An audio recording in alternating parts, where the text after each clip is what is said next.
మ్మ్. నువ్వు చెప్పేది కూడా కరెక్టే. ఎవరికో తెలియని వాడికి ఇచ్చినా దాన్ని ఎలా వాడతాడో కూడా తెలియదు. నువ్వు బాగా చూసుకుంటావు, కానీ డబ్బులు అవసరం. ఇదిగో 30K. ఇవి తీసుకొని వెళ్ళి వాళ్ళకి ఇచ్చేసాయి. ఇంత డబ్బులా సెట్ చేసావు? అవన్నీ నీకెందుకు గురు, ఇవి తీసుకొని వెళ్ళి వాళ్ళకి ఇవ్వు. సరే మేడం, ఆ బండి నీకేస్తాలే. నిజంగానా? మ్మ్. Thanks Guru, thank you so much. Thanks నువ్వెందుకు చెప్తున్నావు? నేను నీకు చెప్పాలి.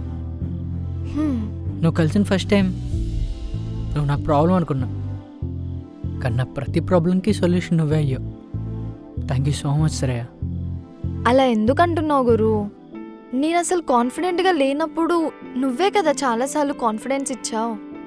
నువ్వు ఇలా ప్రాబ్లంలో ఉన్నప్పుడు వదిలేస్తానని ఎలా అనుకున్నావు?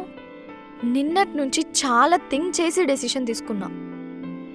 మొన్న నువ్వే అన్నావు కదా ఈ బైక్ మీద లాస్ట్ రైడ్ అనేసి. అలా ఏం బాగుంటుంది చెప్పు? అదేదో ఈ బైక్ నువ్వు నాకు ఇచ్చావనుకో, నీకు కావాల్సినప్పుడు యూజ్ చేసుకోవచ్చు. అలా ఏమొద్దులే, నువ్వే ఉంచుకో. నువ్వు దాన్ని బాగా చూసుకుంటావు, ఆ నమ్మకం నాకుంది. ఇప్పుడు వద్దులే, రేపు తీసుకుంటా. ఈరోజు నువ్వు నన్ను డ్రాప్ చేయి, రేపటి నుంచి నేను నిన్ను డ్రాప్ చేస్తాను. బాగా మాటలు నేర్చావు.